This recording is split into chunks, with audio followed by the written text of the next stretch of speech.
Chantal Bilodeau, je vous ai fait venir pour que vous nous parliez des allergies alimentaires.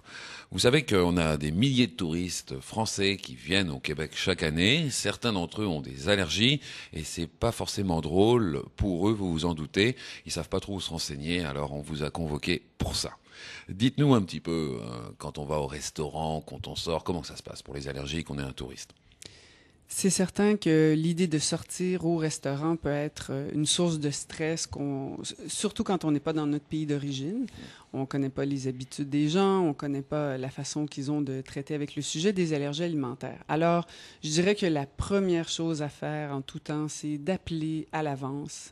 Lorsque vous avez choisi un restaurant, téléphoner, demander est-ce que vous pouvez servir des gens qui ont des allergies alimentaires et nommez-les, parce que je connais des gens qui ont des allergies au persil, par exemple, ce qui est une allergie vraiment difficile à contrôler dans un environnement où il y a beaucoup de mets préparés d'avance.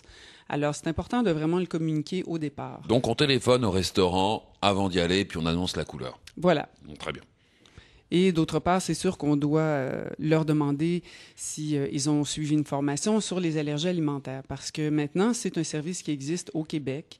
Je travaille à une association où, justement, on a formé des diététistes qui donnent des formations spécialisées pour les restaurateurs et le personnel qui travaille en cuisine, de sorte que de plus en plus à Montréal et dans les environs, il commence à avoir des établissements qui peuvent répondre plus adéquatement aux gens qui ont des allergies alimentaires. On peut avoir cette liste facilement?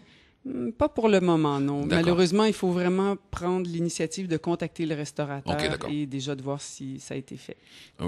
Maintenant, quand on est invité chez des Québécois, comment que ça se passe? On annonce la couleur aussi, parce qu'ils ont des plats traditionnels aussi, ils ont des plats surprenants ici. Oui, tout à fait. Comme la poutine ou...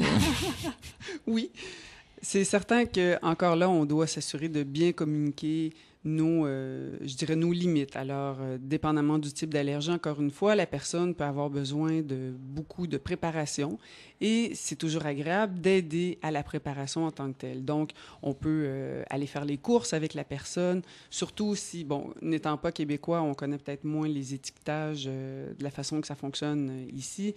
Alors, ça peut être bien d'aller faire les courses avec la personne qui va cuisiner et à la rigueur d'aider la personne à cuisiner le repas pour là où les personnes qui ont des allergies. Et dites-moi, au niveau de l'étiquetage, quand les Français arrivent, est-ce qu'ils peuvent comprendre quelque chose? Il y a des lois, il y a des codes simples à comprendre? C'est certain qu'il y a des lois qui sont encore en processus de changement. On essaie d'adapter au Canada la réglementation pour que ça réponde mieux aux besoins des gens qui ont des allergies alimentaires. C'est pas encore parfait, je dirais. Alors, il faut user de beaucoup de prudence. Alors, on donne tout le temps des règles claires au départ pour les gens. Par exemple, n'achetez pas de vrac parce que rien n'est contrôlé au niveau du vrac. Il est très difficile de savoir est-ce que la cuillère qui a servi à transvider de la farine dans un contenant a aussi servi à transvider des noix, par exemple. C'est pour ça qu'on retrouve mille et une mentions peut contenir des traces de tac, tac, tac, tout plein d'allergènes, surtout quand c'est des aliments en vrac. Surtout en ce moment, au Québec, on n'est pas gâtés, hein? Ah oui, ça... Disons que les différentes allégations pullulent. Comme vous dites. Et quoi faire en cas de réaction? Dépendamment où vous êtes, c'est sûr que tout dépend aussi du type d'allergie dont vous souffrez. Nous, la première chose qu'on dit, bon, si c'est une allergie grave, en principe, vous avez votre auto-injecteur d'adrénaline avec vous. Alors, le premier geste, on va injecter le médicament d'urgence. Et le deuxième, on contacte le 911. Et ici au Québec, les gens sont vraiment formés pour répondre en cas d'allergie sévère. Ils ont aussi des médicaments d'urgence à bord de toutes les ambulances, tous les véhicules de services d'urgence santé au Québec. Donc, de ce côté-là, on est vraiment assuré d'être pris en charge très rapidement. Chantal, c'est quand même assez rassurant de vous écouter, surtout pour nos touristes français qui avaient quelques doutes avant de venir passer leurs vacances au Québec. Quelles que soient leurs allergies, ils peuvent se rendre en vacances ici, donc.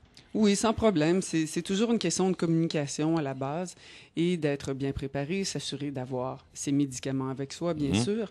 Et il y a quand même des petits trucs qu'il faut peut-être adapter au niveau du contenu québécois. Par exemple, si vous allez vous-même faire des courses, vous voulez acheter des produits pour grignoter, par exemple, en visitant un musée, eh bien, il faut savoir qu'il y a des mots qui vont identifier la présence d'un allergène qui ne sont peut-être pas évidents à comprendre et qui peut-être n'existent pas en France ou ne sont pas utilisés. Est-ce que vous avez un dictionnaire que vous vendez pour ça? On n'a pas besoin de dictionnaire, on a besoin d'une liste de mots-clés qui est disponible gratuitement sur notre site Internet. Alors, on vous écoute pour l'adresse. Les gens peuvent aller sur le www.aqaa.qc.ca. Et sur cette page, vous allez avoir une quantité d'informations sur les allergies alimentaires, entre autres la liste des mots-clés pour les allergènes principaux. Et vous avez, par exemple, pour identifier la présence d'œufs, vous avez peut-être 30 façons de le nommer dans une liste d'ingrédients. Alors, c'est important d'avoir cette liste lorsque vous allez faire des courses pour vraiment vous assurer que vous n'allez pas acheter un produit qui peut en contenir. D'accord. On vous remercie beaucoup, Chantal, pour ces conseils. Et je rappelle donc l'adresse de votre site Internet, qui est le www.aqaa.qc.ca. Vous organisez des événements prochainement aussi?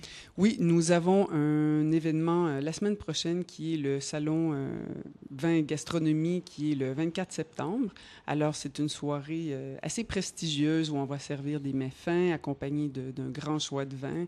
Et nous avons aussi un concert de Noël qui s'en vient prochainement qui va être très intéressant aussi. Alors, tous les détails sont sur le site Internet.